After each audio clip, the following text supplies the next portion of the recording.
क्या है? जीना और जानना तो आसान है, लेकिन कहना बहुत कठिन है। जैसे कोई मछली से पूछे कि सागर क्या है, तो मछली कह सकती है यह है सागर, ये रहा, चारों तरफ वही है। लेकिन कोई पूछे कि कहो क्या है, बताओ मत, तो बहुत कठिन हो जाएगा मछली को। आदमी के जीवन में भी जो श्रेष्ठ है, सुंदर है और सत्य है, उसे जिया जा सकता है, जाना जा सकता है, हुआ जा सकता है, लेकिन कहना बहुत मुश्किल है। और दुर्घटना और दुर्भाग्य यह है कि जिसमें जिया जाना चाहिए, जिसमें हुआ जाना चाहिए, उसके संबंध में मनुष्य जाति 5-6 हजार वर्ष से केवल बातें कर रही है। प्रेम की बात चल रही है, प्रेम के गीत गाए जा रहे हैं, प्रेम के भजन गाए जा रहे हैं, और प्रेम का मनुष्य के जीवन में कोई स्थान नहीं है। अगर आदमी के भीतर खोजने जाएं तो प्रेम से ज्यादा असत्य शब्द दूसरा नहीं मिलेगा। और जिन लोगों ने प्रेम को असत्य सिद्ध कर दिया है और जिन्होंने प्रेम की समस्त धाराओं को अवरुद्ध कर दिया है, और बड़ा दुर्भाग्य यह है कि लोग समझते हैं वे ही प्रेम के जन्मदाता भी हैं। धर्म प्रेम की बातें करता है, लेकिन आज तक जिस प्रकार का धर्म मनुष्य जाति के ऊपर दुर्भाग्य की भांति छाया हुआ है, उस धर्म ने ही मनुष्य के जीवन से प्रेम के सारे द्वार बंद कर दिए। और न इस संबंध में पूरब और पश्चिम में कोई फर्क है, न हिंदुस्तान में और न अमेरिका में कोई फर्क है। मनुष्य के जीवन में प्रेम की धारा प्रकट ही नहीं हो पाई, और नहीं हो पाई तो हम दोष देते हैं कि मनुष्य ही बुरा है, इसलिए नहीं प्रकट हो पाई। हम दोष देते हैं कि ये मन ही जहर है, इसलिए प्रकट नहीं हो पाई। मन जहर नहीं है, और जो लोग मन को जहर कहते रहे उन्होंने ही प्रेम को जहरीला कर दिया, प्रेम को प्रकट नहीं होने दिया।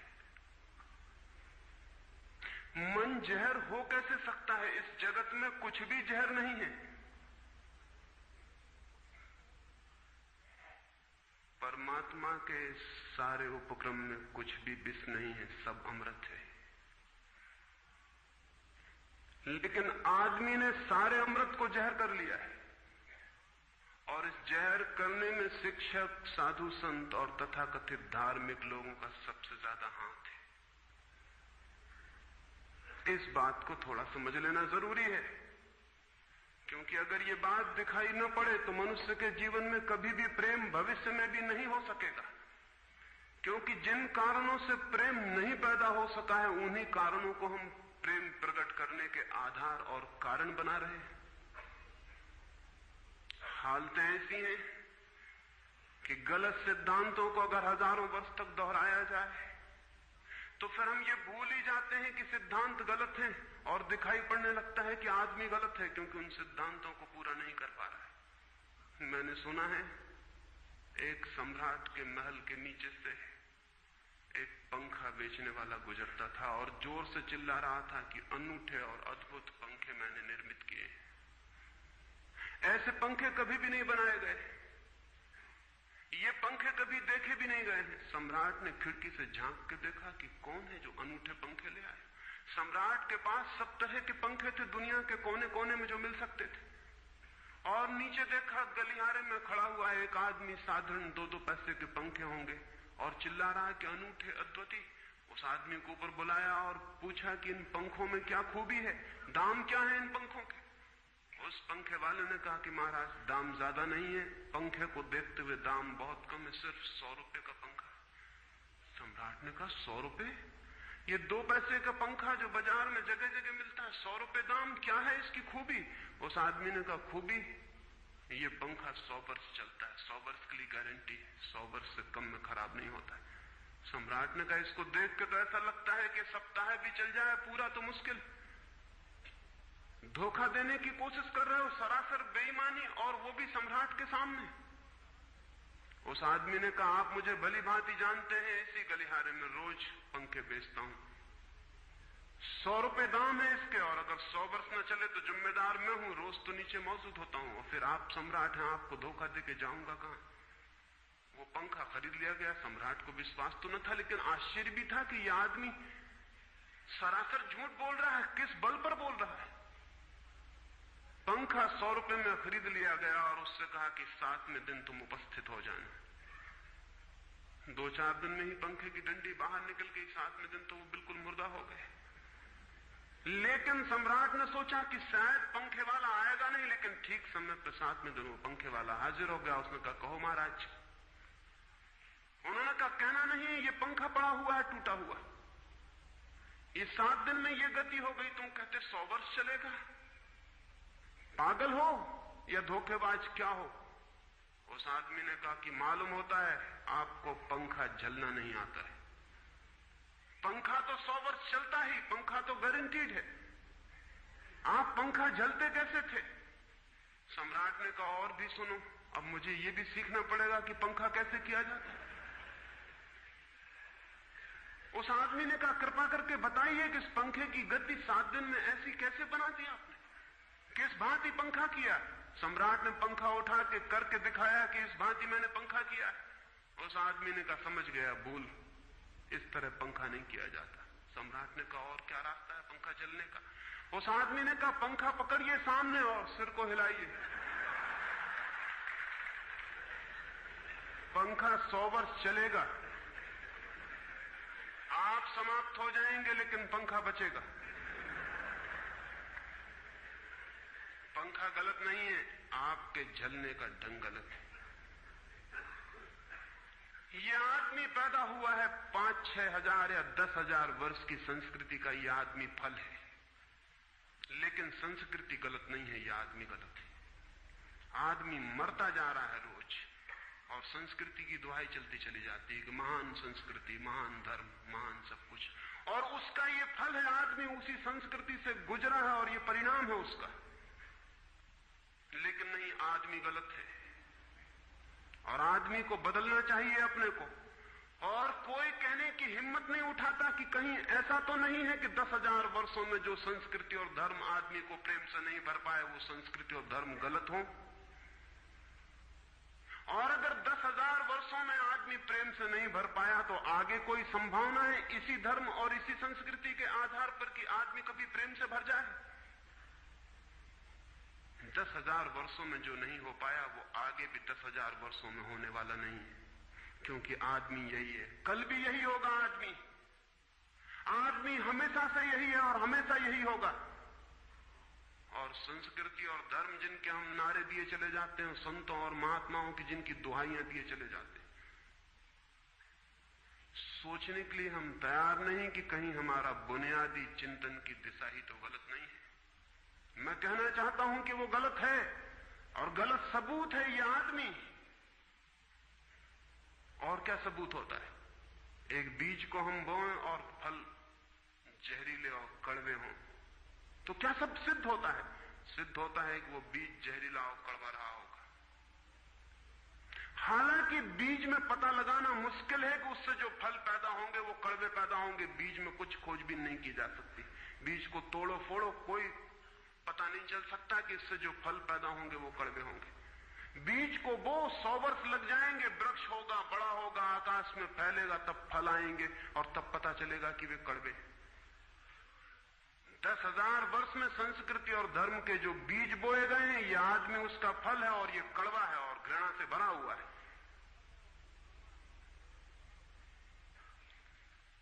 लेकिन उसी की दुहाई दिए चले जाते हैं हम, और सोचते हैं उससे प्रेम हो जाए।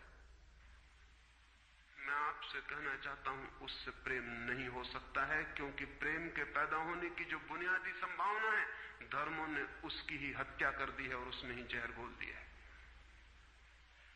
मनुष्य से भी ज्यादा प्रेम पशुओं और पक्षियों में और पौधों में दिखाई पड़ता है। जिनके पास न कोई संस्कृति है न कोई धर्म है।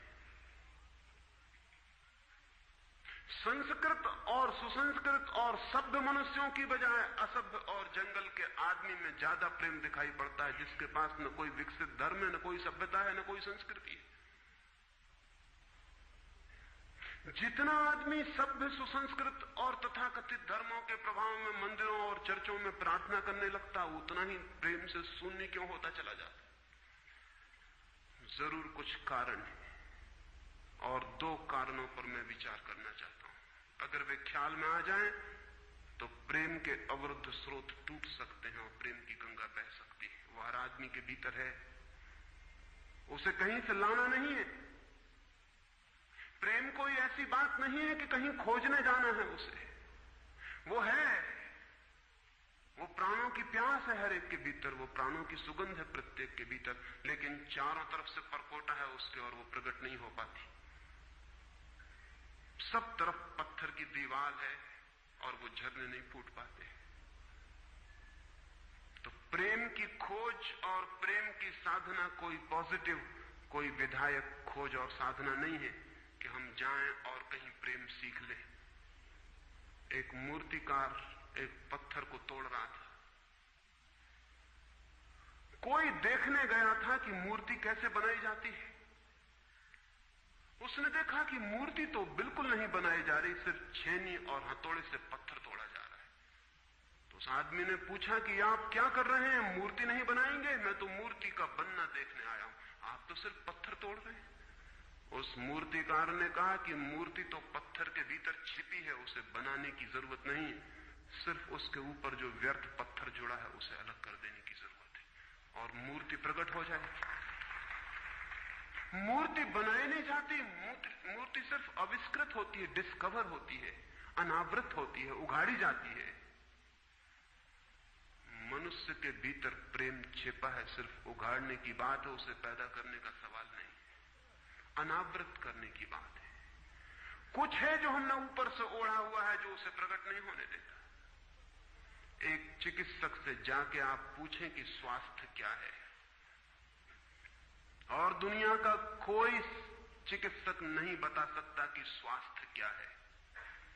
बड़े आश्चर्य की बात है, स्वास्थ्य पर ही तो सारा चिकित्सा शास्त्र खड़ा है, सारी मेडिकल साइंस खड़ी है, और कोई नहीं बता सकता कि स्वास्थ्य क्या है।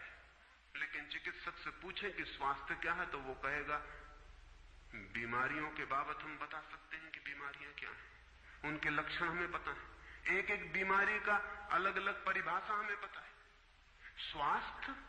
स्वास्थ्य का हमें कोई भी पता नहीं। इतना हम कह सकते हैं कि जब कोई बीमारी नहीं होती तो जो होता है वो स्वास्थ्य है। स्वास्थ्य तो मनुष्य के भीतर छिपा है, इसलिए मनुष्य की परिभाषा के बाहर है।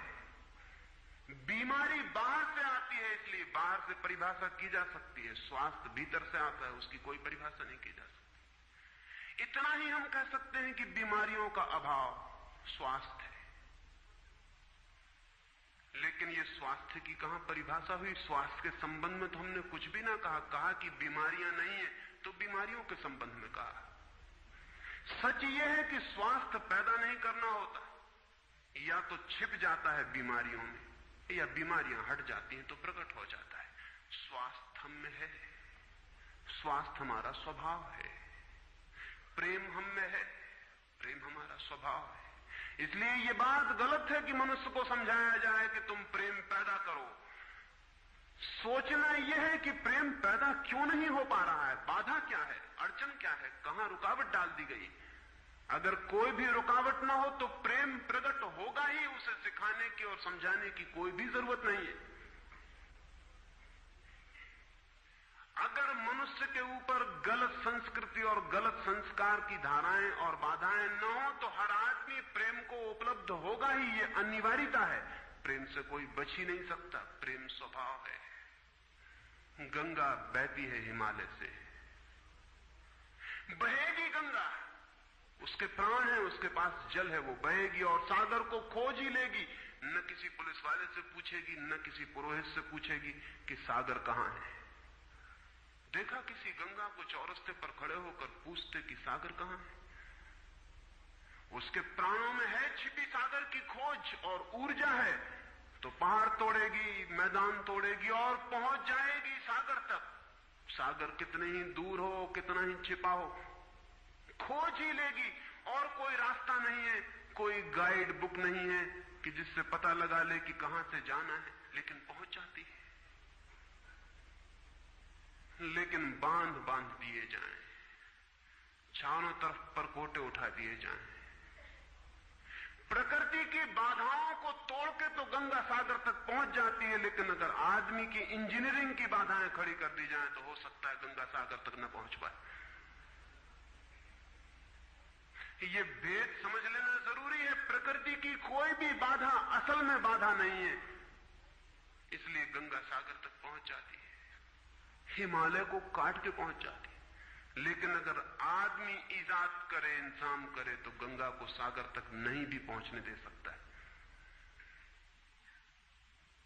प्रकृति का तो एक सहयोग है, प्रकृति तो एक हार्मनी है।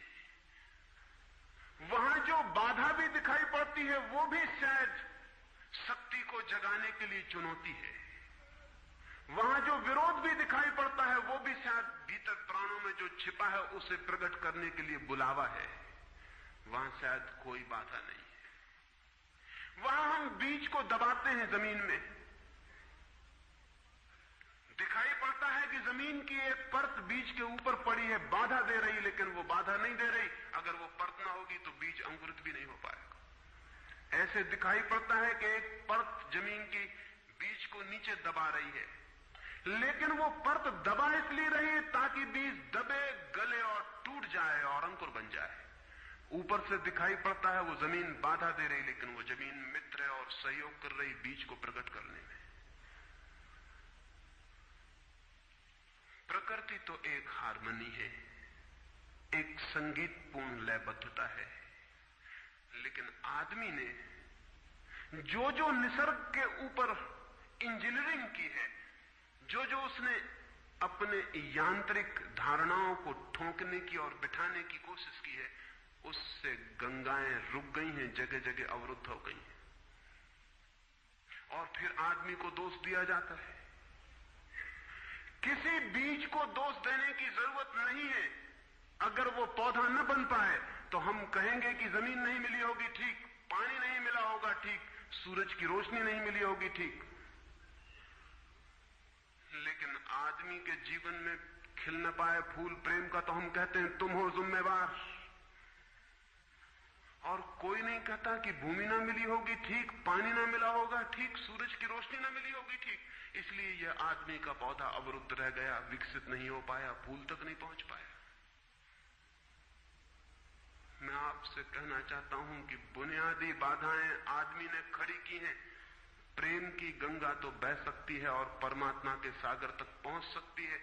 आदमी बना उसलिए है कि वो बहे और प्रेम बहे और परमात्मा तक पहुंच जाए, लेकिन हमने कौन सी बाधाएं खड़ी कर दी? पहली बात, आज तक मनुष्य की सारी संस्कृतियों ने सेक्स का, काम का, वासना का विरोध किया है। इस विरोध ने मनुष्य के भीतर प्रेम के जन्म की संभावना तोड़ दी, नष्ट कर दी। इस निषेध ने, क्योंकि सच्चाई यह है कि प्रेम की सारी यात्रा का प्राथमिक बिंदु काम है, सेक्स है। प्रेम की यात्रा का जन्म गंगोत्री, जहां से गंगा पैदा होगी प्रेम की, वो सेक्स है, वो काम है। और उसके सब दुश्मन है, सारी संस्कृतियां और सारे धर्म और सारे गुरु और सारे महात्मा। तो गंगोत्री पर ही चोट कर दी, वहीं रोक दिया। पाप है काम, अधम है काम, जहर है काम। और हमने सोचा भी नहीं कि काम की ऊर्जा ही, सेक्स एनर्जी ही अंततः प्रेम में परिवर्तित होती और रूपांतरित होती। प्रेम का जो विकास है वो काम की शक्ति का ही ट्रांसफॉर्मेशन है, वो उसी का रूपांतरण है। एक कोयला पड़ा हो और आपको ख्याल भी नहीं आएगा कि कोयला ही रूपांतरित होकर हीरा बन जाता है। हीरे और कोयले में बुनियादी रूप से कोई भी फर्क नहीं है। हीरे में भी वही तत्व हैं जो कोयले में हैं, और कोयला हजारों वर्ष की प्रक्रिया से गुजर के हीरा बन जाता है। लेकिन कोयले की कोई कीमत नहीं है।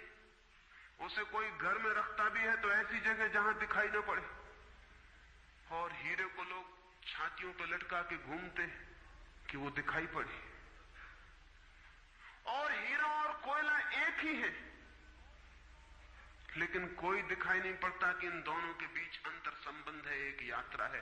कोयले की शक्ति ही हीरा बनती है, और अगर आप कोयले के दुश्मन हो गए, जो कि हो जाना बिल्कुल आसान है क्योंकि कोयले में कुछ भी नहीं दिखाई पड़ता, तो हीरे के पैदा होने की संभावना भी समाप्त हो गई, क्योंकि कोयला ही हीरा बन सकता था। सेक्स की शक्ति ही, काम की शक्ति ही प्रेम बनती है, लेकिन उसके विरोध में सारे दुश्मन हैं उसके, अच्छे आदमी उसके दुश्मन, और उसके विरोध ने प्रेम के अंकुर भी नहीं फूटने दिए, और जमीन से प्रथम से पहली सीढ़ी से नष्ट कर दिया भवन को।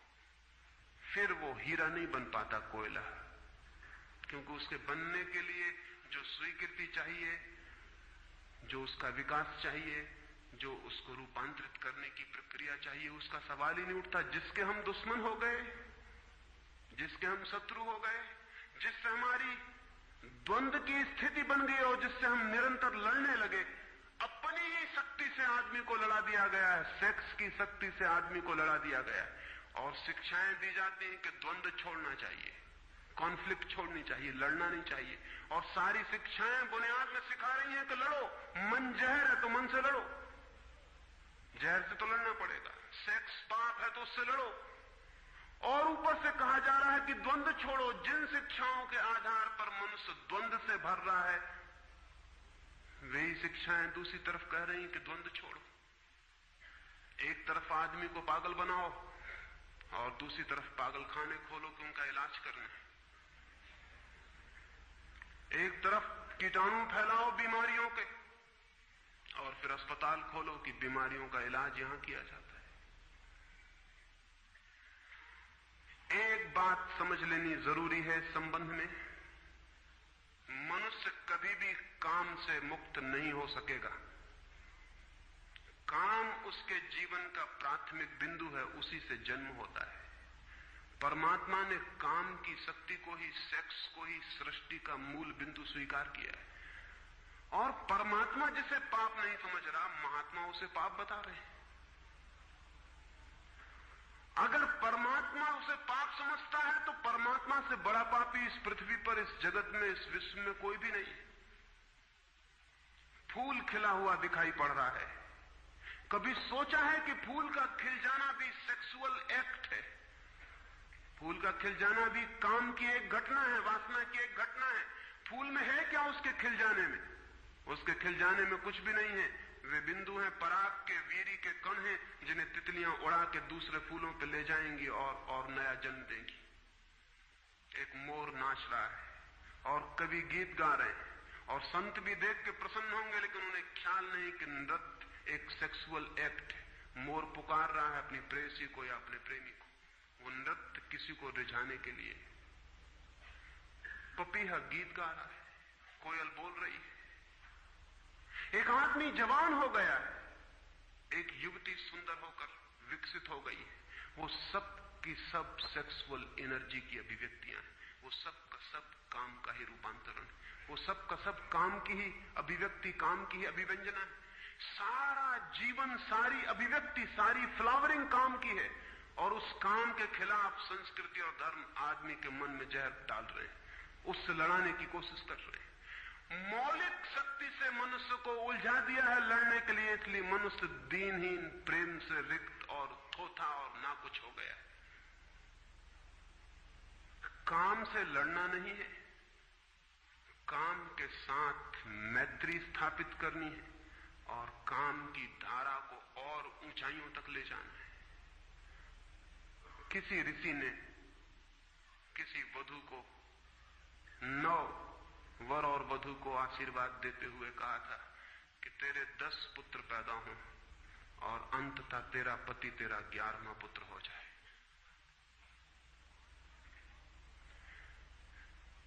वासना रूपांतरित हो तो पत्नी मां बन सकती है, वासना रूपांतरित हो तो काम प्रेम बन सकता है, लेकिन काम ही प्रेम बनता है। काम की ऊर्जा ही प्रेम की ऊर्जा में विकसित होती है, फलित होती है। लेकिन हमने मनुष्य को भर दिया है काम के विरोध में। इसका परिणाम यह हुआ कि प्रेम तो पैदा नहीं हो सका, क्योंकि वो तो आगे का विकास था, काम की स्वीकृति से आता। प्रेम तो विकसित नहीं हुआ, और काम के विरोध में खड़े होने के कारण मनुष्य का चित्त ज्यादा से ज्यादा कामुक और सेक्सुअल होता चला गया। हमारे सारे गीत, हमारी सारी कविताएं, हमारे चित्र, हमारी पेंटिंग्स, हमारे मंदिर, हमारी मूर्तियां सब घूम फिर के सेक्स के आसपास केंद्रित हो गई। हमारा मन ही सेक्स के आसपास केंद्रित हो गया। इस जगत में कोई भी पशु मनुष्य की भांति सेक्सुअल नहीं है। मनुष्य 24 घंटे सेक्सुअल हो गया। उठते बैठते सोते जागते सेक्स ही सब कुछ हो गया। उसके प्राण में एक घाव हो गया, विरोध के कारण, दुश्मनी के कारण, शत्रुता के कारण। जो जीवन का मूल था उससे मुक्त तो हुआ नहीं जा सकता था, लेकिन उससे लड़ने की चेष्टा में सारा जीवन रुग्ण जरूर हो सकता था, वो रुग्ण हो गया है। और ये जो मनुष्य जाति इतनी ज्यादा कामुक दिखाई पड़ रही है, इसके पीछे तथाकथित धर्मों और संस्कृति का बुनियादी हाथ है। इसके पीछे बुरे लोगों का नहीं, सज्जनों और संतों का हाथ है। और जब तक मनुष्य जाति सज्जनों और संतों के इस अनाचार से मुक्त नहीं होती, तब तक प्रेम के विकास की कोई संभावना नहीं। मुझे एक घटना याद आती है। एक फकीर अपने घर से निकला था, किसी मित्र के पास मिलने जा रहा है। निकला है कि घोड़े पर उसका चढ़ा हुआ एक बचपन का दोस्त घर आके सामने खड़ा हो गया। उसने कहा कि दोस्त तुम घर पे रुको, वर्षों से प्रतीक्षा करता था कि तुम आओगे तो बैठेंगे और बात करेंगे, और दुर्भाग्य कि मुझे किसी मित्र से मिलने जाना है, मैं वचन दे चुका हूं तो मैं वहां जाऊंगा, घंटे भर में जल्दी से जल्दी लौट आऊंगा, तब तक तुम विश्राम करो। उसके मित्र ने कहा कि मुझे तो चैन नहीं है, अच्छा होगा कि मैं तुम्हारे साथ ही चला चलूं। लेकिन उसने कहा कि मेरे कपड़े सब गंदे हो गए धूल से रास्ते की, अगर तुम्हारे पास कुछ अच्छा कपड़ा हो तो मुझे दे दो, तो मैं डाल लूं और साथ हो जाऊं। निश्चित था उस फकीर के पास किसी सम्राट ने उसे एक बहुमूल्य कोट, एक पगड़ी और धोती भेंट की थी। उसने संभाल के रखी थी, कभी जरूरत पड़ेगी तो पहनूंगा। वो जरूरत नहीं आई थी, निकाल के ले आया। खुशी में मित्र ने जब पहन ली तब उसे थोड़ी ईर्ष्या पैदा हुई। मित्र ने पहन के तो मित्र सम्राट मालूम होने लगा। बहुमूल्य कोट था, पगड़ी थी, धोती थी, शानदार जूते थे, और उसके सामने वो फकीर बिल्कुल ही नौकर चाकर दीनहीन दिखाई पड़ने लगा। उसने सोचा है तो बड़ा मुश्किल हुआ, है तो बड़ा गलत हुआ। जिनके घर में ले जाऊंगा ध्यान इस पर जाएगा, मुझ पर किसी का भी ध्यान जाएगा नहीं। अपने ही कपड़े, और आज अपने ही कपड़ों के कारण मैं दीनहीन हो जाऊंगा।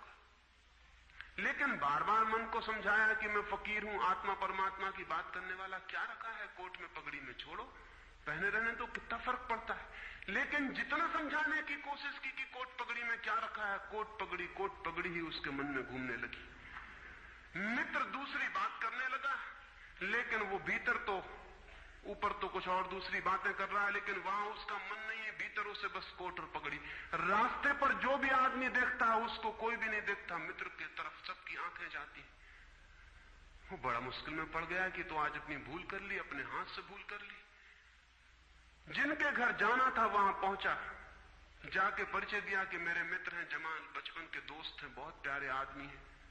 और फिर अचानक अनजाने मुंह से निकल गया कि रह गए कपड़े, सो कपड़े मेरे हैं।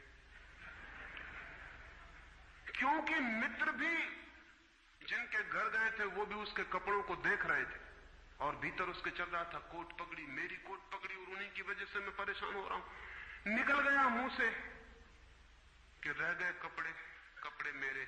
मित्र भी हैरान हुआ, घर के लोग भी हैरान हुए कि क्या पागलपन की बात है। ख्याल उसको भी आया बोल जाने के बाद, तब पछताया कि तो भूल हो गई, पछताया तो और दबाया अपने मन को, बाहर निकल के क्षमा मांगने लगा कि क्षमा कर दो, बड़ी गलती हो गई।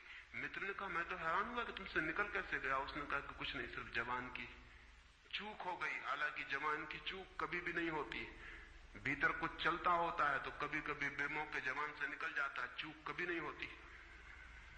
माफ कर दो, भूल हो गई। कैसे ये ख्याल आ गया कुछ समझ में नहीं आता, हालांकि पूरी तरह समझ में आ रहा था कि ख्याल कैसे आया। दूसरे मित्र के घर गए। अब वो तय करता रहा रास्ते में कि अब चाहे कुछ भी हो जाए, ये नहीं कहना है कि कपड़े मेरे हैं। पक्का कर लेना है अपने मन को। घर के द्वार पर उसने जाके बिल्कुल दृढ़ संकल्प कर लिया कि ये बात नहीं उठानी कि कपड़े मेरे हैं। लेकिन उस पागल को पता नहीं कि जितना वो दृढ़ संकल्प कर रहा है इस बात का, वो दृढ़ संकल्प बता रहा है इस बात को कि उतने ही जोर से उसके भीतर ये भावना घर कर रही कि कपड़े मेरे। आखिर दृढ़ संकल्प किया क्यों जाता है? एक आदमी कहता है कि मैं ब्रह्मचर्य का दृढ़ व्रत लेता हूं, उसका मतलब है उसके भीतर कामुकता दृढ़ता से धक्के मार रही, नहीं तो और कारण क्या है? एक आदमी कहता है कि मैं कसम खाता हूं कि आज से कम खाना खाऊंगा, उसका मतलब यह कि कसम खानी पड़ रही, ज्यादा खाने का मन है उसका। और तब अनिवार्य रूप में द्वंद्व पैदा होता है।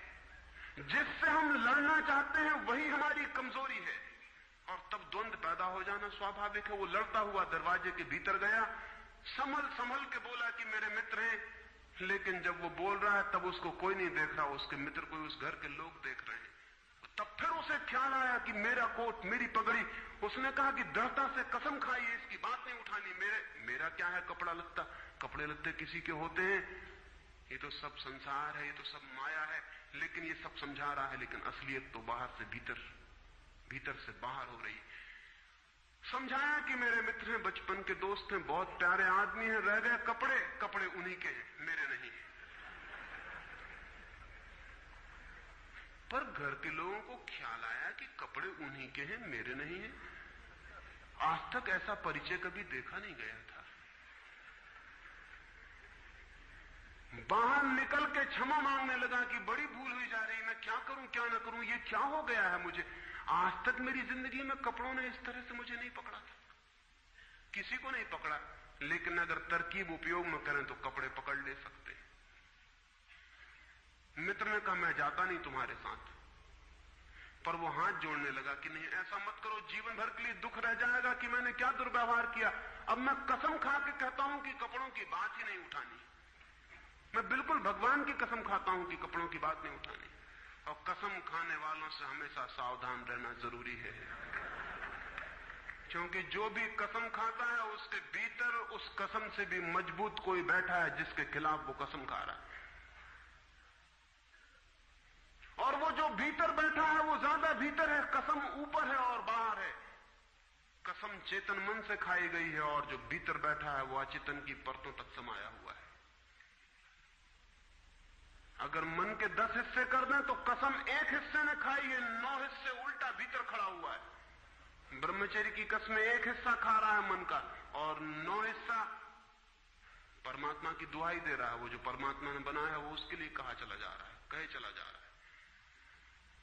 गए तीसरे मित्र के घर। अब उसने बिल्कुल ही अपनी सांसों तक पे संयम कर रखा है। संयमी आदमी बड़े खतरनाक होते हैं, क्योंकि उनके भीतर ज्वालामुखी उबल रहा है और ऊपर से वो संयम साधे हुए हैं। और इस बात को स्मरण रखना कि जिस चीज को साधना पड़ता है, साधने में इतना श्रम लग जाता है कि साधना पूरे वक्त हो नहीं सकती, फिर शिथिल होना पड़ेगा, विश्राम करना पड़ेगा। अगर मैं जोर से मुट्ठी बांध लूं तो कितनी देर बांधे रख सकता हूं? 24 घंटे।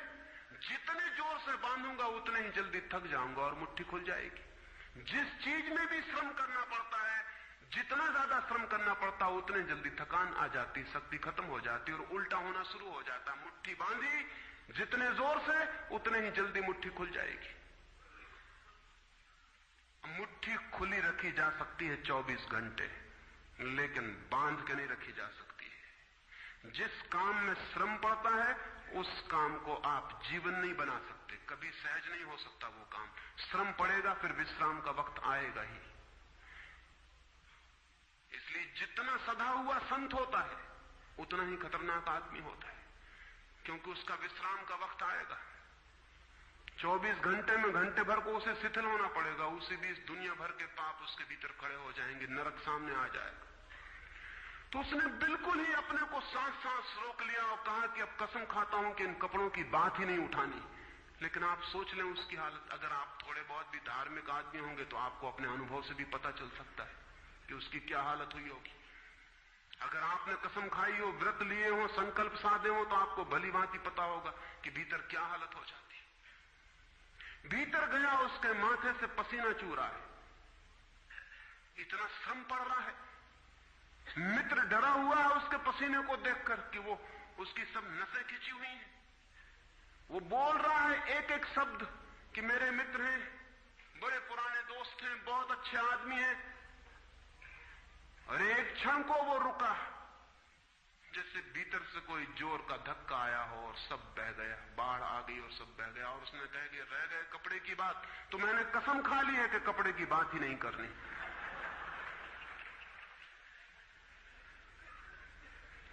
ये जो इस आदमी के साथ हुआ वो पूरी मनुष्य जाति के साथ सेक्स के संबंध में हो गया है। सेक्स को ऑब्सेशन बना दिया, सेक्स को रोग बना दिया, घाव बना दिया और सब विषाक्त कर दिया, सब विषाक्त कर दिया। छोटे छोटे बच्चों को समझाया जा रहा कि सेक्स पाप है, लड़कियों को समझाया जा रहा, लड़कों को समझाया जा रहा कि सेक्स पाप है।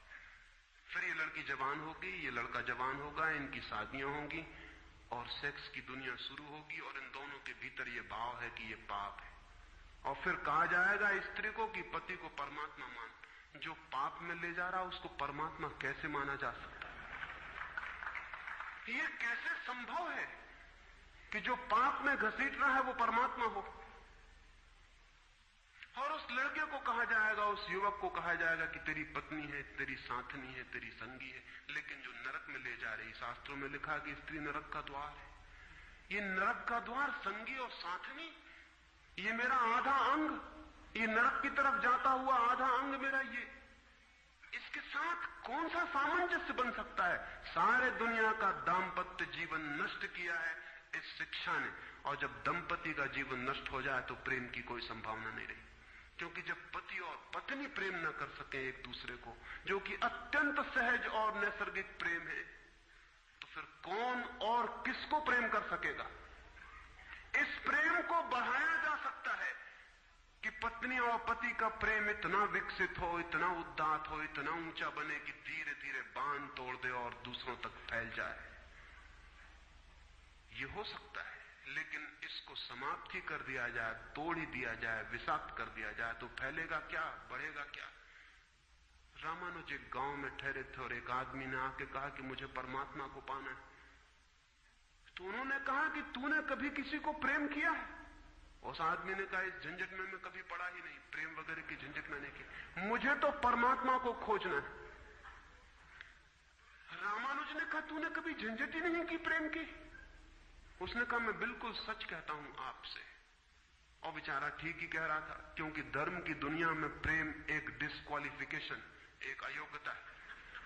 तो उसने सोचा कि अगर मैं कहूं किसी को प्रेम किया तो वो कहेंगे अभी प्रेम प्रेम छोड़, ये राग वाग छोड़, अब ये घर, पहले इन सबको छोड़ के आ, तब इधर आना।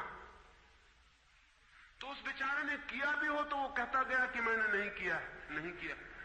ऐसा कौन आदमी होगा जिसने थोड़ा बहुत प्रेम नहीं किया हो? रामानुज ने तीसरी बार पूछा कि तू कुछ तो बता, थोड़ा बहुत भी, कभी भी किसी को? उसने कहा, माफ करिए, आप क्यों बात बात वही बात पूछे चले जा रहे हैं? मैंने प्रेम की तरफ आंख उठा कर नहीं देखा, मुझे तो परमात्मा को खोजना है। तो रामानुज ने कहा, मुझे क्षमा कर, तू कहीं और खोज, क्योंकि मेरा अनुभव यह है कि अगर तूने किसी को प्रेम किया हो तो उस प्रेम को फिर इतना बड़ा जरूर किया जा सकता है कि वो परमात्मा तक पहुंच जाए।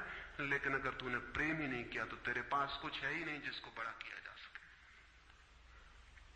बीज ही नहीं है तेरे पास जो वृक्ष बन सके।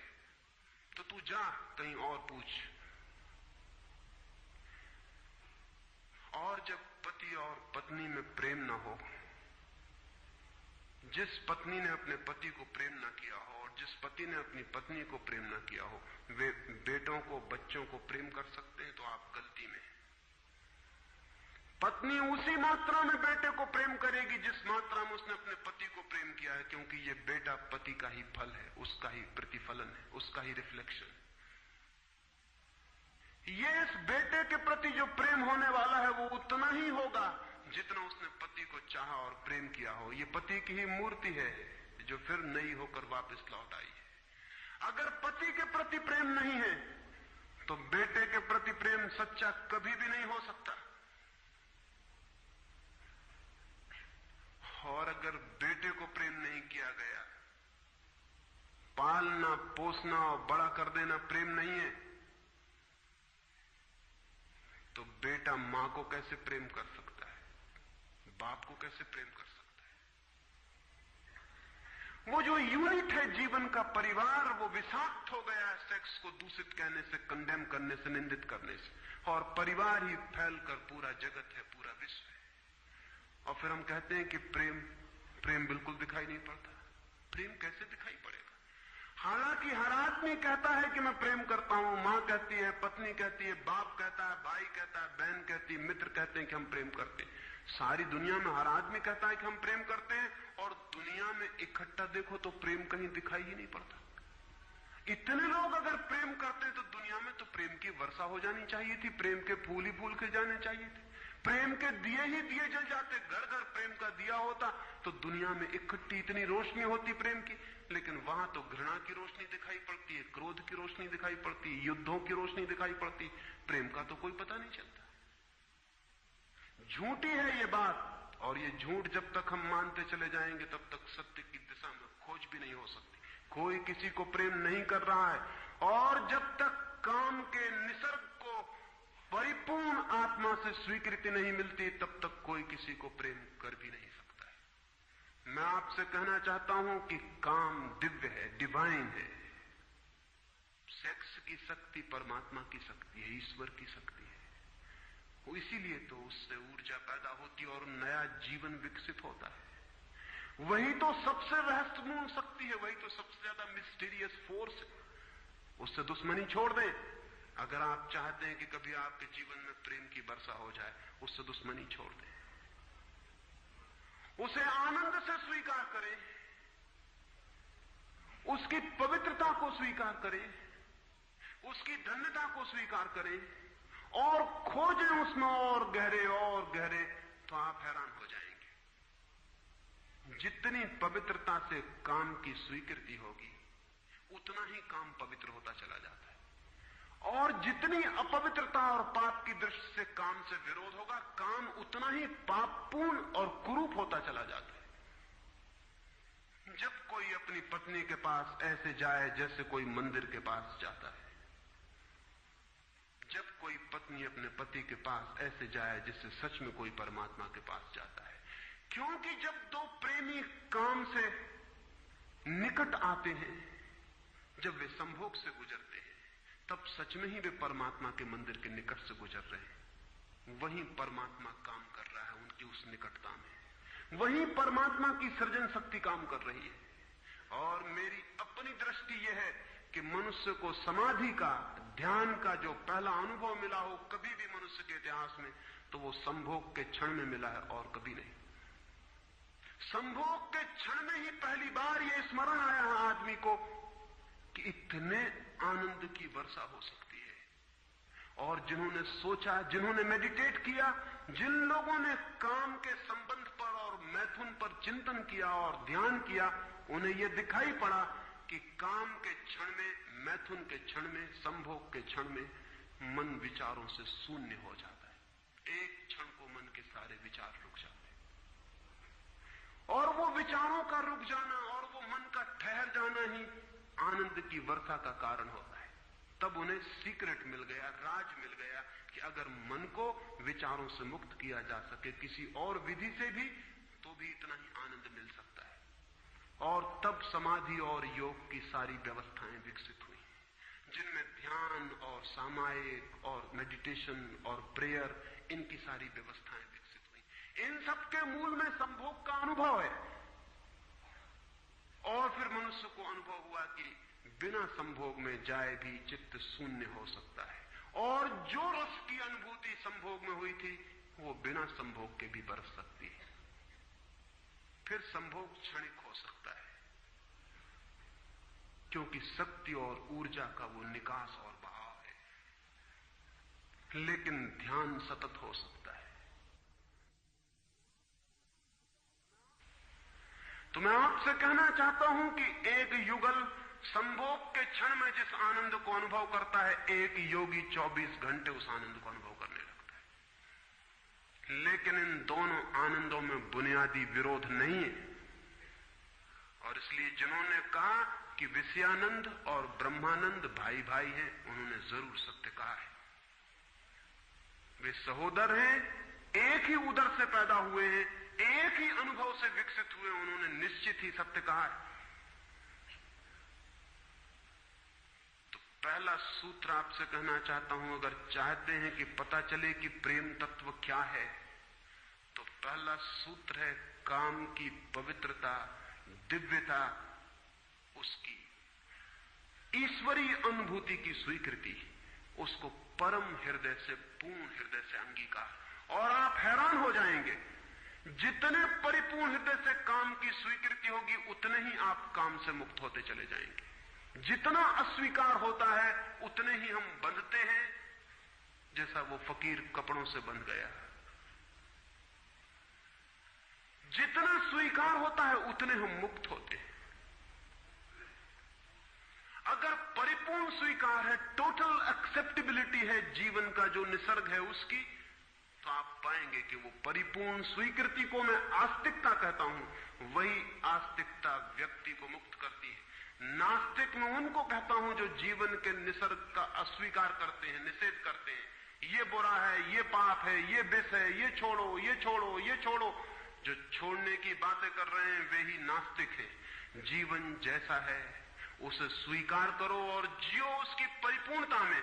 वही परिपूर्णता रोज रोज सीढ़ियां सीढ़ियां ऊपर उठाती जाती, वही स्वीकृति मनुष्य को ऊपर ले जाती, और एक दिन उसके दर्शन होते हैं जिसका काम में पता भी नहीं चलता था। काम अगर कोयला था तो एक दिन हीरा भी प्रकट होता है प्रेम का। तो पहला सूत्र यह है। दूसरा सूत्र आपसे कहना चाहता हूं, और वो दूसरा सूत्र भी संस्कृति ने और आज तक की सभ्यता ने और धर्मों ने हमारे भीतर मजबूत किया है। दूसरा सूत्र भी स्मरणीय है, क्योंकि पहला सूत्र तो काम की ऊर्जा को प्रेम बना देगा, और दूसरा सूत्र द्वार की तरह रोके हुए है उस ऊर्जा को बहने से, वो बह नहीं पाएगी।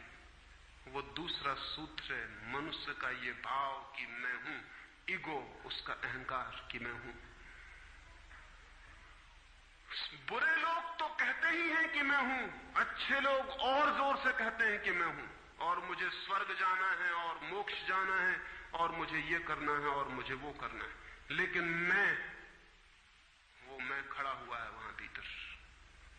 और जिस आदमी का मैं जितना मजबूत है, उतना ही उस आदमी की सामर्थ्य दूसरे से संयुक्त हो जाने की कम हो जाती, क्योंकि मैं एक दीवार है, एक घोषणा है कि मैं हूं। मैं की घोषणा कह देती है तुम हो, मैं हूं, दोनों के बीच फासला है।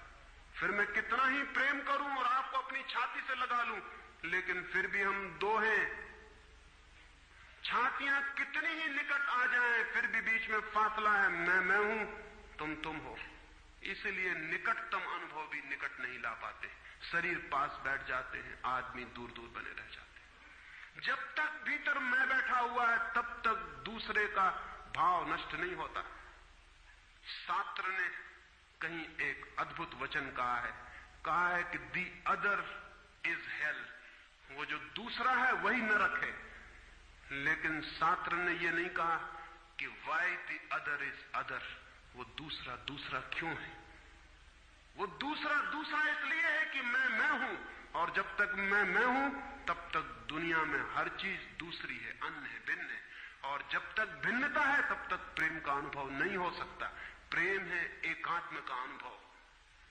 प्रेम है इस बात का अनुभव कि गिर गई दीवार और दो ऊर्जाएं मिल गई और संयुक्त हो गई। प्रेम है इस बात का अनुभव कि एक व्यक्ति और दूसरे व्यक्ति की सारी दीवारें गिर गई और प्राण संयुक्त हुए, मिले और एक हो गए।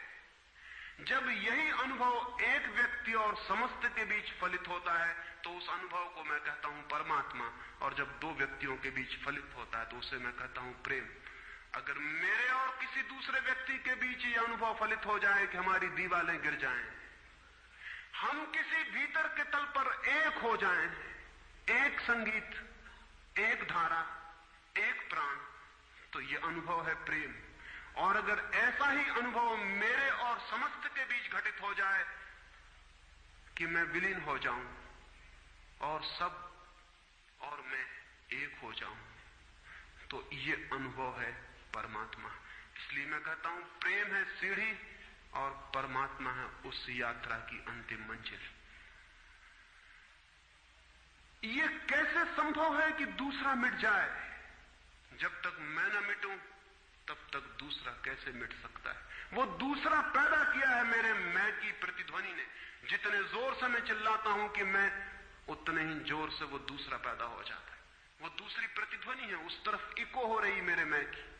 और ये अहंकार, ये ईगो द्वार पर दीवार बन के खड़ी है। और मैं है क्या? कभी सोचा आपने कि ये मैं है क्या? आपका हाथ है मैं, आपका पैर है, आपका मस्तिष्क है, आपका हृदय है, क्या है आपका मैं? अगर आप एक क्षण भी शांत होकर भीतर खोजने जाएंगे कि कहां है मैं, कौन सी चीज है मैं, तो आप एकदम हैरान रह जाएंगे। भीतर कोई मैं खोजे से मिलने को नहीं। जितना गहरा खोजेंगे उतना ही पाएंगे भीतर एक सन्नाटा और शून्य है। वहां कोई आई नहीं, वहां कोई मैं नहीं, वहां कोई ईगो नहीं। एक भिक्षु नागसेन को एक सम्राट मिलिंद ने निमंत्रण दिया था कि तुम आओ दरबार में।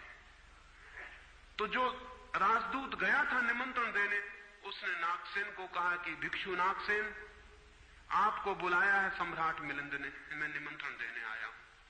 तो नागसेन कहने लगा मैं चलूंगा जरूर, लेकिन एक बात विनय कर दूं, पहले ही कह दूं कि भिक्षु नागसेन जैसा कोई है नहीं।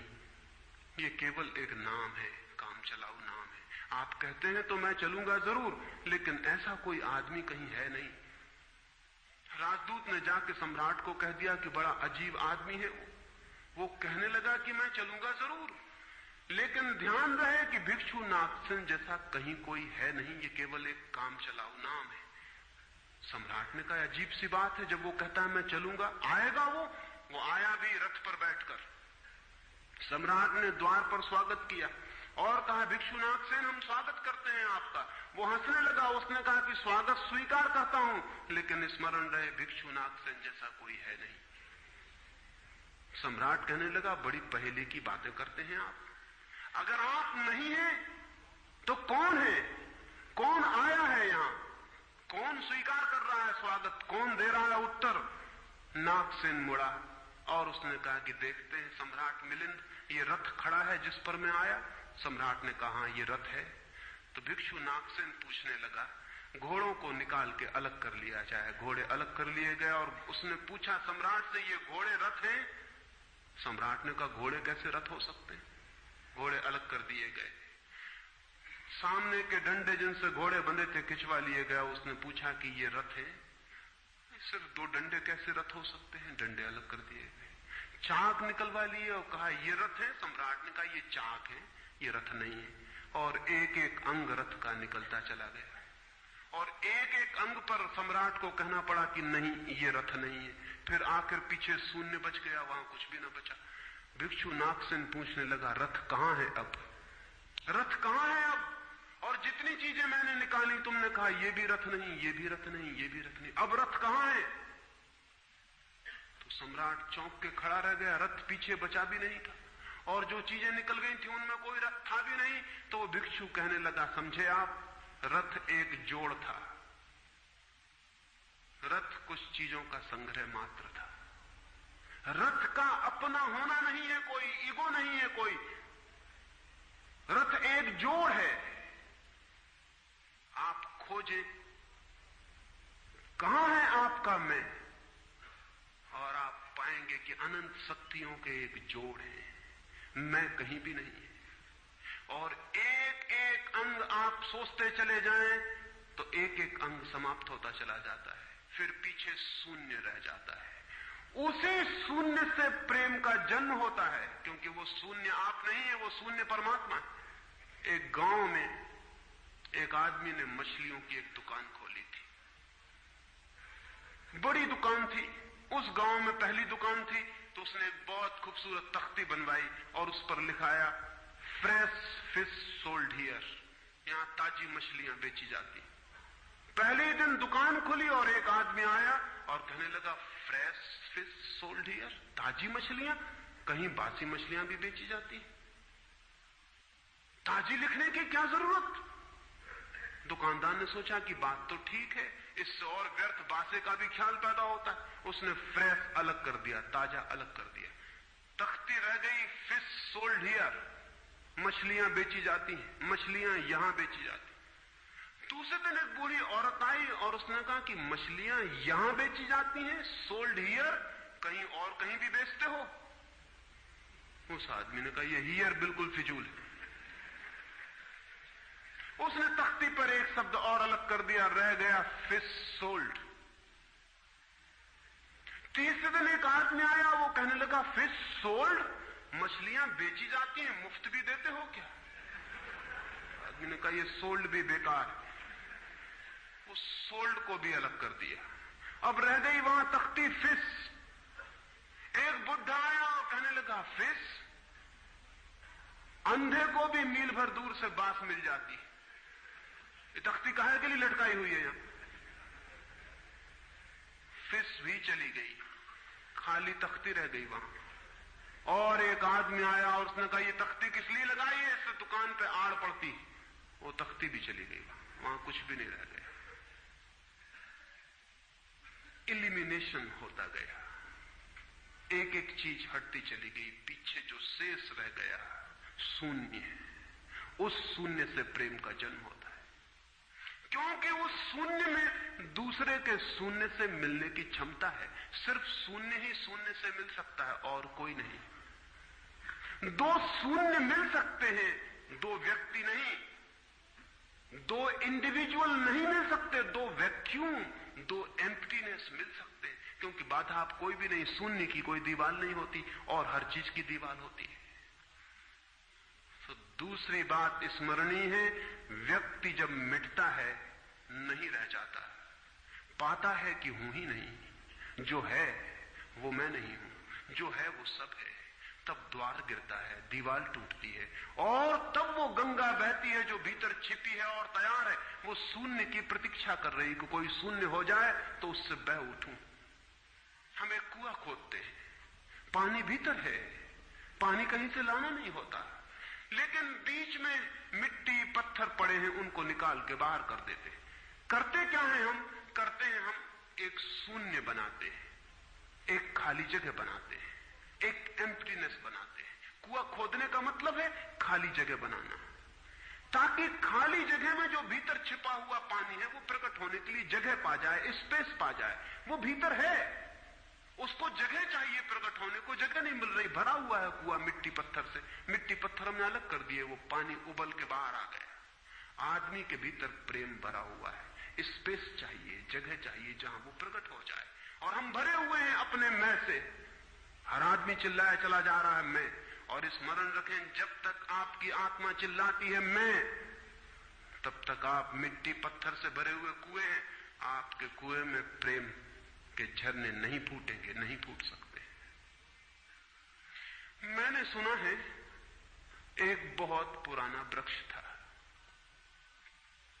आकाश में सम्राट की तरह उसके हाथ फैले हुए थे, उस पर फूल आते थे तो दूर दूर से पक्षी सुगंध लेने आते, उस पर फल लगते थे तो तितलियां उड़ती, उसकी छाया, उसके फैले हाथ, हवाओं में उसका वो खड़ा रूप आकाश में बड़ा सुंदर था। एक छोटा बच्चा उसकी छाया में रोज खेलने आता था। उस बड़े वृक्ष को उस छोटे बच्चे से प्रेम हो गया। बड़ों को छोटों से प्रेम हो सकता है अगर बड़ों को पता ना हो कि हम बड़े हैं। वृक्ष को कोई पता नहीं था कि मैं बड़ा हूं, ये पता सिर्फ आदमी को होता है, इसलिए उसका प्रेम हो गया। अहंकार हमेशा अपने से बड़ों को प्रेम करने की कोशिश करता है। अहंकार हमेशा अपने से बड़ों से संबंध जोड़ता है। प्रेम के लिए कोई बड़ा छोटा नहीं, जो आ जाए उसी से संबंध जुड़ जाता है। और एक छोटा सा बच्चा खेलता आता था उस वृक्ष के पास, उस वृक्ष का उससे प्रेम हो गया। लेकिन वृक्ष की शाखाएं ऊपर थीं, बच्चा छोटा था, तो वृक्ष अपनी शाखाएं उसके लिए नीचे झुकाता ताकि वो फल तोड़ सके, फूल तोड़ सके। प्रेम हमेशा झुकने को राजी है, अहंकार कभी भी झुकने को राजी नहीं। अहंकार के पास जाएंगे तो अहंकार के हाथ और ऊपर उठ जाएंगे ताकि आप उन्हें छू न सके, क्योंकि जिसे छू लिया जाए वो छोटा आदमी है। जिसे न छुआ जा सके, दूर सिंहासन पर दिल्ली में हो, वो आदमी बड़ा आदमी है। वो वृक्ष के शाखाएं नीचे झुकाती जब वो बच्चा खेलता हुआ आता, और जब बच्चा उसके फूल तोड़ लेता तो वृक्ष बहुत खुश होता, उसके प्राण आनंद से भर जाते। प्रेम जब भी कुछ दे पाता है तब खुश हो जाता है, अहंकार जब भी कुछ ले पाता है तभी खुश होता है। फिर वो बच्चा बड़ा होने लगा, वो कभी उसकी छाया में सोता, कभी उसके फल खाता, कभी उसके फूलों का ताज बना के पहनता और जंगल का सम्राट हो जाता है। प्रेम के फूल जिसके पास भी बरसते हैं वही सम्राट हो जाता है, और जहां भी अहंकार गिरता है वहीं सब अंधकार हो जाता है, आदमी दीन और दरिद्र हो जाता है। वो लड़का फूलों का ताज पहनता और नाचता, और वृक्ष बहुत खुश होता, उसके प्राण आनंद से भर जाते, हवाएं सनसनाती और वो गीत गाता है। फिर लड़का और बड़ा हुआ, वो वृक्ष के ऊपर भी चढ़ने लगा, वो उसकी शाखाओं से झूलने भी लगा, वो उसकी शाखाओं पर विश्राम भी करता, और वृक्ष बहुत आनंदित होता। प्रेम आनंदित होता है जब प्रेम किसी के लिए छाया बन जाता है। अहंकार आनंदित होता है जब किसी की छाया छीन लेता है। लेकिन लड़का बड़ा होता चला गया, दिन बढ़ते चले गए। जब लड़का बड़ा हो गया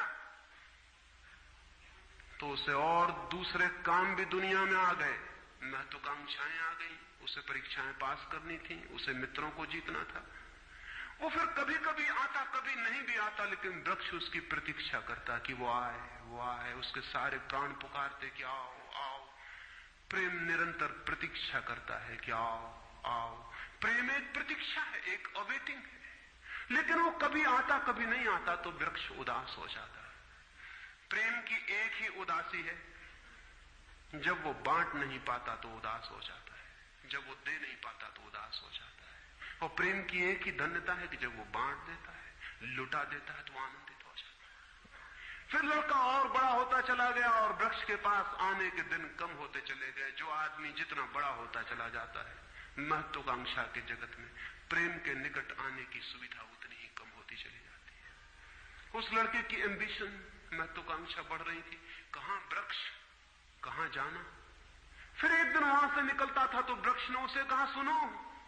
हवाओं में उसकी आवाज गूंजी कि सुनो, तुम आते नहीं, मैं प्रतीक्षा करता हूं, मैं तुम्हारे लिए प्रतीक्षा, राह करता हूं, राह देखता हूं, बाट जोता हूं। उस लड़के ने कहा, क्या है तुम्हारे पास जो मैं आऊं? मुझे रुपए चाहिए। हमेशा अहंकार पूछता है कि क्या है तुम्हारे पास जो मैं आऊं। अहंकार मांगता है कि कुछ हो तो मैं आऊं, ना कुछ हो तो आने की कोई जरूरत नहीं। अहंकार एक प्रयोजन है, एक पर्पस है।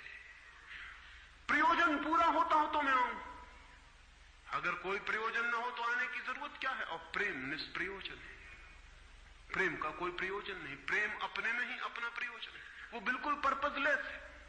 वृक्ष तो चौंक गया, उसने कहा कि तुम तभी आओगे जब मैं कुछ तुम्हें दे सकूं। मैं तुम्हें सब दे सकता हूं, क्योंकि प्रेम कुछ भी रोकना नहीं चाहता। जो रोक ले वो प्रेम नहीं है। अहंकार रोकता है, प्रेम तो बेशर्त दे देता। लेकिन रुपए मेरे पास नहीं है। ये रुपए तो सिर्फ आदमी की इजाद है, वृक्षों ने ये बीमारी नहीं पाली है। उस वृक्ष ने कहा, इसलिए तो हम इतने आनंदित होते हैं, इतने फूल खिलते हैं, इतने फल लगते हैं, इतनी बड़ी छाया होती है, हम इतना नाचते हैं आकाश में, हम इतने गीत गाते हैं, पक्षी हम पर आते हैं और संगीत का कलरव करते हैं, क्योंकि हमारे पास रुपए नहीं है। जिस दिन हमारे पास भी रुपए हो जाएंगे, हम भी आदमी जैसे दीनहीन मंदिरों में बैठ के सुनेंगे कि शांति कैसे पाई जाए, प्रेम कैसा पाया जाए।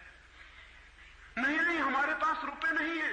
तो उसने कहा फिर मैं क्या आऊं तुम्हारे पास, जहां रुपए हैं मुझे वहां जाना पड़ेगा, मुझे रुपयों की जरूरत है। अहंकार रुपया मांगता है क्योंकि रुपया शक्ति है, अहंकार शक्ति मांगता है। उस वृक्ष ने बहुत सोचा, फिर उसे ख्याल आया तो तुम एक काम करो, मेरे सारे फलों को तोड़ के ले जाओ और बेच दो तो शायद रुपए मिल जाएं। और उस लड़के को भी ख्याल आया, वो चढ़ा और उसने सारे फल तोड़ डाले, कच्चे भी गिरा डाले, शाखाएं भी टूटी, पत्ते भी टूटे, लेकिन वृक्ष बहुत खुश हुआ, बहुत आनंदित हुआ। टूट के भी प्रेम आनंदित होता है, अहंकार पाके भी आनंदित नहीं होता, पाके भी दुखी होता है। और वो लड़के ने तो धन्यवाद भी नहीं दिया पीछे लौटकर, लेकिन उस वृक्ष को पता भी नहीं चला, उसे तो धन्यवाद मिल गया इसी में कि उसने उसके प्रेम को स्वीकार किया और उसके फलों को ले गया और बाजार में बेचा। लेकिन फिर वो बहुत दिनों तक नहीं आया। उसके पास रुपए थे और रुपयों से रुपए पैदा करने की वो कोशिश में लग गया था, वो भूल गए। वर्ष बीत गए और वृक्ष उदास है और उसके प्राणों में रस बह रहा है कि वो आए उसका प्रेमी और उसके रस को ले जाए, जैसे किसी मां के स्तन में दूध भरा हो और उसका बेटा खो गया हो और उसके सारे प्राण तड़प रहे हो कि उसका बेटा कहां है, जिसे वो खोजे, जो उसे हल्का कर दे, निर्भर कर दे। ऐसे वो वृक्ष के प्राण पीड़ित होने लगे कि वो आए आए आए, उसकी सारी आवाज यही गूंजने लगी कि आओ। बहुत दिनों बाद वो आया, वो लड़का तो प्रौढ़ हो गया था। वृक्ष ने उससे कहा कि आओ मेरे पास, मेरे आलिंगन में आओ। उसने कहा छोड़ो ये बकवास, ये बचपन की बातें हैं।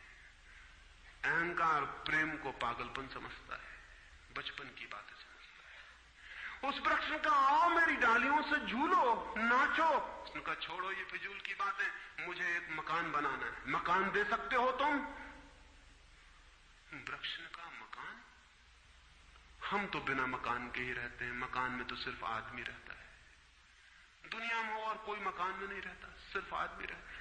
सो देखते हो आदमी की हालत, मकान में रहने वाले आदमी की हालत। उसके मकान जितने बड़े होते जाते हैं, आदमी उतना छोटा होता चला जाता। हम तो बिना मकान के रहते हैं। लेकिन एक बात हो सकती है कि तुम मेरी शाखाओं को काट के ले जाओ तो शायद तुम मकान बना लो। और वो प्रौढ़ कुल्हाड़ी लेकर आ गया और उसने उस वृक्ष की शाखाएं काट डाली। वृक्ष एक ठूंठ रह गया नंगा, लेकिन वृक्ष बहुत आनंदित था। प्रेम सदा आनंदित है, चाहे उसके अंग भी कट जाएं, लेकिन कोई ले जाए, कोई ले जाए, कोई बांट ले, कोई सम्मिलित हो जाए, साझीदार हो जाए।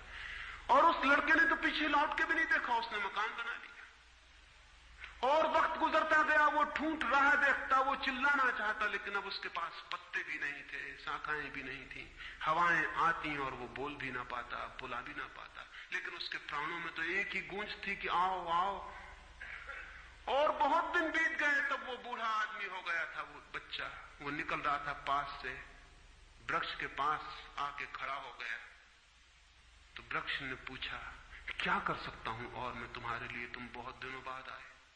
उसने कहा तुम क्या कर सकोगे, मुझे दूर देश जाना है धन कमाने के लिए, मुझे एक नाव की जरूरत है। तो उसने कहा तुम मुझे और काट लो तो मेरे इस पीड़ से नाव बन जाएगी और मैं बहुत धन्य होऊंगा कि मैं तुम्हारी नाव बन सकूं, तुम्हें दूर देश ले जा सकूं। लेकिन तुम जल्दी लौट आना और सकुशल लौट आना, मैं तुम्हारी प्रतीक्षा करूंगा। और उसने आरे से उस वृक्ष को काट डाला। तब वो एक छोटा सा ठूंठ रह गया और वो दूर यात्रा पर निकल गया। और वो ठूंठ भी प्रतीक्षा करता रहा कि वो आए आए, लेकिन अब उसके पास कुछ भी नहीं देने को, शायद वो नहीं आएगा, क्योंकि अहंकार वहीं आता है जहां कुछ पाने को है। अहंकार वहां नहीं जाता जहां कुछ पाने को नहीं। मैं उस ठूंठ के पास एक रात मेहमान हुआ था, तो वो ठूंठ मुझसे बोला कि वो मेरा मित्र अब तक नहीं आया और मुझे बड़ी पीड़ा होती, कहीं नाव डूब ना गई हो, कहीं वो भटक ना गया हो, कहीं किसी दूसरे किनारे पर विदेश में कहीं भूल ना गया हो, कहीं वो डूब ना गया हो, कहीं वो समाप्त ना हो गया हो। एक खबर मुझे भर कोई ला दे, अब मैं मरने के करीब हूं, एक खबर भर आ जाए कि वो सकुशल है, फिर कोई बात नहीं, फिर सब ठीक है। अब तो मेरे पास देने को कुछ भी नहीं है, इसलिए बुलाऊं भी तो शायद वो नहीं आएगा, क्योंकि वो लेने की ही भाषा समझता है। अहंकार लेने की भाषा समझता है, प्रेम देने की भाषा है। इससे ज्यादा और कुछ मैं नहीं कहूंगा। जीवन एक ऐसा वृक्ष बन जाए और उस वृक्ष की शाखाएं अनंत तक फैल जाएं, सब उसकी छाया में हो और सब तक उसकी बाह फैल जाए, तो पता चल सकता है कि प्रेम क्या है। प्रेम का कोई शास्त्र नहीं है, न कोई परिभाषा है, न प्रेम का कोई सिद्धांत है। तो मैं बहुत हैरानी में था कि क्या कहूंगा आपसे कि प्रेम क्या है, तो बताना मुश्किल है। आके बैठ सकता हूं, अगर मेरी आंखों में दिखाई पड़ जाए तो दिखाई पड़ सकता है, अगर मेरे हाथों में दिखाई पड़ जाए तो दिखाई पड़ सकता है। मैं कह सकता हूं ये है प्रेम, लेकिन प्रेम क्या है? अगर मेरी आंख में न दिखाई पड़े, मेरे हाथ में न दिखाई पड़े, तो शब्दों से बिल्कुल भी दिखाई नहीं पड़ सकता है कि प्रेम क्या है। मेरी बातों को इतने प्रेम और शांति से सुना, उससे बहुत बहुत अनुग्रहित हूं और अंत में सबके भीतर बैठे परमात्मा को प्रणाम करता हूं। मेरे प्रणाम स्वीकार करें।